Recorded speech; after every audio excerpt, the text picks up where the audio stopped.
Hello friends, आज का हमारा टॉपिक है लैटिसेस क्या होते हैं। ठीक है, lattice point, lattice space, unit cell, ये सब मैंने आपको पिछली वीडियो में बताया हुआ है। ठीक है, तो आज मैं आपको बताऊंगी कि लैटिसेस क्या होते हैं और उनकी प्रॉपर्टीज के अकॉर्डिंग। देखिए, लैटिसेस आप जानते हो तीन टाइप के होते हैं, simple space lattice, body centred lattice और फेस सेंटर्ड लैटिस।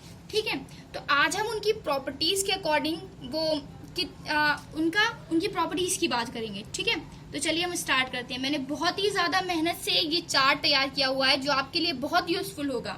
अगर आप इसे अच्छे से समझ लें तो आपके बहुत सारे लगभग 10 से 15 ऑब्जेक्टिव क्वेश्चन सिर्फ एक चार्ट की मदद से सॉल्व हो सकते हैं। ठीक है, तो प्लीज इसे क्लियरली और ध्यान से पढ़ें। ठीक है, चलिए टॉपिक को स्टार्ट करते हैं हम अपने। फर्स्ट प्रॉपर्टी है हमारी average number of lattice point per unit cell. Unit cell आप जानते हैं क्या होता है? कोई भी क्यूब जो होता है उसको बोलते हैं हम यूनिट सेल। किसी भी क्रिस्टल की जो सबसे छोटी, सबसे इंटायर इंटाइटी होती है उसे बोलते हैं हम लोग यूनिट सेल। ठीक है, तो average number of lattice point per unit cell में कितने लैटिस पॉइंट होते हैं? ठीक है, तो देखिए, आप मान लीजिए आपके पास ये यूनिट सेल है। ठीक है, यूनिट सेल आप जानते हैं कुछ क्यूब के आकार की होती है, तो ये हमारी हो गई यूनिट सेल। ठीक है, और इसमें लैटिस पॉइंट कहाँ कहाँ होंगे? इसके कॉर्नर्स पे होते हैं लैटिस पॉइंट्स हमारे।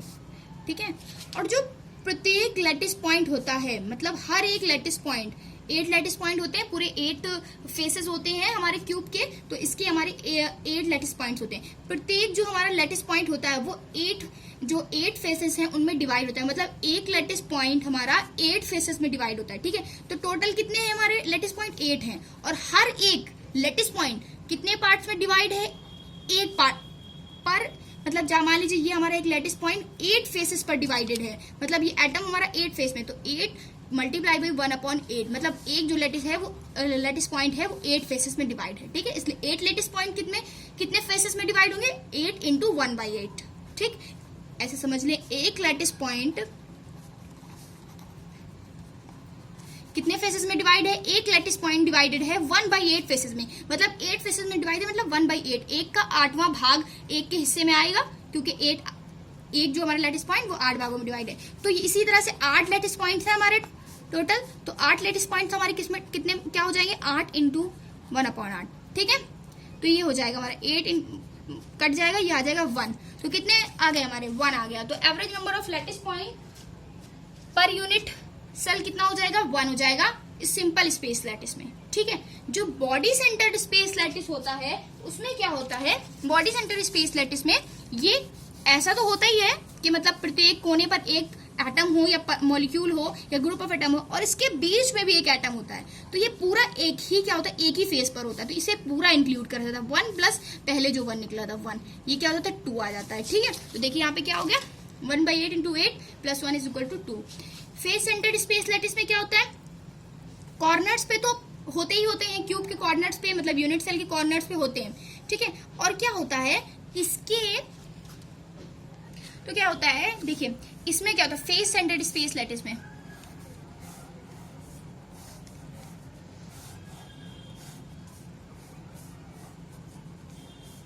ठीक है, किनारों पे तो सब में होते हैं। ठीक है, किनारों पे तो सब में होते हैं, तो ये आ जाएगा 1/8 इंटू 8। अब देखिए क्या होगा, इसके क्या होते हैं? प्रत्येक फलक पर, प्रत्येक फेस पर होते हैं, इसके 6 फेसेस होते हैं। ठीक है, एक ये फेस हो गया इसका, एक ये हो गया, और ये हो गया तीसरा, और ये हो गया हमारा ये चौथा। ठीक है, और ये यहाँ से ये हो गया हमारा 5वां फेस, तो ये सेंट यहाँ पे गई। ठीक है, और ये हो गया हमारा 6ठा फेस, ये वाला पार्ट। ठीक है, ठीक है, देखिए, तो ये 6 फेसेस है इसकी, और पर एटम, मतलब एक एटम क्या है? 2 फेसेस में डिवाइड होता है। ठीक है, तो एक एटम 2 फेसेस में डिवाइड है, तो 1/2 से मल्टीप्लाई कर देंगे और ये ऐड कर लेंगे इसमें। ठीक है, तो इतने एटम्स और प्रेजेंट हैं। ठीक है, और देखिए तो फिर ये टोटल कितना हो जाएगा? 1 आ जाएगा, प्लस 2 3 ज़ा 6, 3 आ जाएगा, तो टोटल हमारे आ जाएंगे 4। ठीक है, तो इसमें जो हमारे यूनिट सेल होते हैं, average number of lattice point per unit cell, वो होते हैं 4।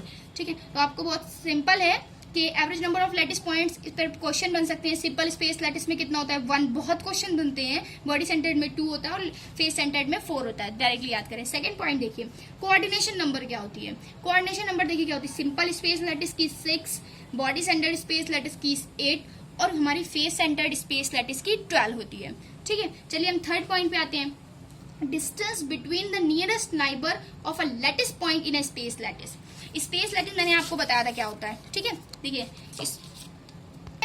देखिए इस जो हमारा लैटिस स्पेस होता है वो क्या होता है। मान लीजिए ये हमारा है क्रिस्टलाइन सॉलिड। ठीक है, ये हमारे क्या एटम्स, आयन या ग्रुप ऑफ एटम्स है, जैसे कि मैंने आपको पहले भी बताया हुआ है, पहली भी वीडियो में। ठीक है, देखिए क्या होता है, सबसे छोटी इकाई को तो हम बोल देते हैं कि यूनिट सेल। अब ये यूनिट सेल आपस में मिलकर क्या बना लेती है, स्पेस लैटिस। तो इसे हम लोग क्या बोलते हैं, स्पेस लैटिस बोलते हैं। ठीक है, तो इसे हम स्पेस लैटिस बोलते हैं। तो हमें बताना है नियरेस्ट नाइबर, क्या कहता है, nearest neighbour of a lattice point in a lattice space. Lattice point मतलब ये लैटिस पॉइंट्स के नियरेस्ट नाइबर कौन है, इसके सबसे पास कौन है। अगर इसके देखा जाए तो इसके सबसे पास कौन है। तो ये जो नियरेस्ट नाइबर अगर हमें देखना है तो डिस्टेंस हमें बतानी कितनी होती है। मतलब अगर सिंपल स्पेस लैटिस होगा तो a होती है। ठीक है, बॉडी सेंटर स्पेस लैटिस होगा तो a√3/2 होती है। ठीक है, और अगर फेस सेंटर्ड होगा तो a/√2 होती है। ठीक है, तो नियरेस्ट नाइबर की distance between the nearest neighbour of lattice points, किसी भी लैटिस पॉइंट की किसी भी लैटिस स्पेस में लैटिस पॉइंट्स के बीच की जो डिस्टेंस होती है वो इतनी होती है। ठीक, फोर्थ पॉइंट है हमारा पैकिंग फ्रैक्शन। पैकिंग फ्रैक्शन बहुत इंपॉर्टेंट है, बहुत ज्यादा पूछा जाता है आपसे। सिंपल स्पेस लैटिस का होता है 0.52 और बॉडी सेंटर्ड का होता है 0.67 और फेस सेंटर्ड का होता है 0.74। ठीक है, बहुत इंपॉर्टेंट टॉपिक्स हैं, आप इन्हें अच्छे से पढ़ सकते हैं। अगर आपको मेरी वीडियो पसंद आई तो प्लीज मेरे चैनल को लाइक, सब्सक्राइब और कमेंट करें। Thank you for watching.